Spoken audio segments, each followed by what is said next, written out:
श्रेया और अनुपम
में उसे डालकर अस्पताल की ओर निकल पड़ता है। अनुपम और श्रेया दिल्ली के एक मैनेजमेंट कॉलेज में एक साथ पढ़ते थे। 6 फुट लंबे और भूरी आंखों वाला अनुपम बिहार का रहने वाला था। वह पढ़ाई में बहुत अच्छा था और पिछले 2 सालों से कॉलेज में टॉप करता आ रहा था। लड़कियां तो उसकी फैन थी। बेहद ही शांत स्वभाव वाले अनुपम को पढ़ाई लिखाई के अलावा कविताएं लिखने का भी शौक था। उसकी कविताएं लोकल अखबारों में भी छपा करती थी। कॉलेज में ही पहली बार उसकी मुलाकात श्रेया से हुई थी। श्रेया का स्वभाव अनुपम के बिल्कुल उलट था। वो बहुत ही ज्यादा बातूनी थी। पहली बार जब वो अनुपम से मिली तो वो उसे बहुत ही बोरिंग लगा। उसे अनुपम पर बहुत गुस्सा भी आया और उसे ये भी लगा था कि इस बोरिंग और बिल्कुल चुपचाप रहने वाले बिहारी लड़के को सभी इतना प्यार क्यों करते हैं। श्रेया के पापा का दिल्ली में बहुत बड़ा कारोबार था। वो उनकी इकलौती बेटी थी। वो दिल की बुरी तो नहीं थी, लेकिन जरा नकचढ़ी थी। पढ़ाई में भी उसका मन कुछ खास नहीं लगता था। लेकिन वो कहते हैं ना कि ऊपर वाले ने आसमान से ही जोड़ियां तय कर रखी है। उनके नोट्स लेने देने का सिलसिला कब दिल लेने देने में तब्दील हो गया, इसका उन्हें भी पता नहीं लगा। उसके बाद तो अनुपम की खामोशी भी श्रेया को अच्छी लगने लगी और श्रेया की बकबक अनुपम की कमजोरी बन गई। अच्छा अनुपम, तुम किसके लिए कविताएं लिखते हो? तुम्हारे लिए। लेकिन मैं तो अभी अभी तुम्हारी लाइफ में आई हूँ और तुम तो बहुत दिनों से कविताएं लिख रहे हो। पहले की कविताएं तुम्हारे इंतजार में लिखी और अब तुम्हारे लिए। तुम्हारी बातें कभी कभी मेरी समझ में बिल्कुल भी नहीं आती, बट आई लव यू। अनुपम और श्रेया ने भी हर आशिक की तरह सपने देखने शुरू कर दिए। समंदर के किनारे घर बनाने की, चांद तारे तोड़ लाने की और एक दूसरे का साथ मरते दम तक नहीं छोड़ने की। लेकिन वो कहते हैं ना कि सारी चीजें अगर सही सही हो तो जिंदगी बेरंग हो जाती है, और ऐसा ही श्रेया और अनुपम के साथ भी हुआ। श्रेया के ताऊजी ने अनुपम और उसे एक मॉल के बाहर मिलते देख लिया। उन्होंने उसी समय जाकर सबके सामने अनुपम को एक थप्पड़ मारा और श्रेया से दूर रहने की सलाह दी। श्रेया के पापा पहले से ही हाई ब्लड प्रेशर के मरीज थे। उन्होंने जैसे ही सुना कि श्रेया एक मिडिल क्लास बिहारी लड़के से मिलती है तो उनका खून खौल गया। उन्होंने श्रेया का कॉलेज जाना बंद करवा दिया। श्रेया की मां ने उन्हें बहुत समझाया कि जमाना अब बदल गया है, इस तरह जवान इकलौती लड़की पर सख्ती ठीक नहीं। लेकिन वो पता नहीं किस मिट्टी के बने थे। वे अपने फैसले से बिल्कुल टस से मस नहीं हुए। लेकिन प्रेम को बांध पाना बहुत मुश्किल है। उनकी लाख कड़ाई के बावजूद एक दिन श्रेया घर से भाग गई, पुराने सारे रीति रिवाज, सड़े गले जात पात के बंधन से दूर। अचानक से श्रेया को अपने कमरे में देख अनुपम को अपनी आंखों पर विश्वास नहीं हुआ। फिर श्रेया ने जब कहा कि वो घर से भागकर आई है तो वो शॉक्ड रह गया। अनुपम, तुम्हारे बिना अब जीना बहुत मुश्किल हो गया है। तुम मुझे यहाँ से ले चलो, नहीं तो पापा और ताऊजी हम दोनों को मार देंगे। वे दोनों भागकर जयपुर पहुंचे।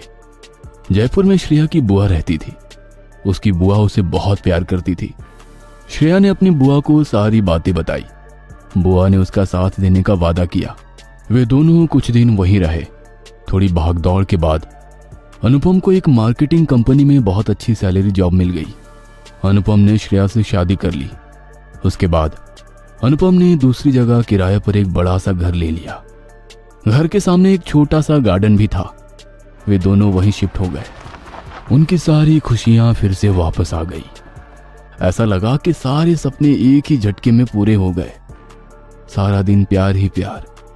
वीकेंड पर कहीं बाहर जाना, फिल्में देखना, श्रेया की छोटी छोटी फरमाइशें पूरा करना अनुपम को बहुत अच्छा लगता था। कभी वो उसके लिए नई ड्रेस लाता तो कभी नई परफ्यूम्स। जिंदगी के हर एक पल को वो जी रहे थे। लेकिन इन नए घर में शिफ्ट होने के 3 महीने बाद सब कुछ बदल।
अनुपम ने सही समय पर श्रेया को वहां से हटा लिया, नहीं तो कुछ भी हो सकता था। हर दिन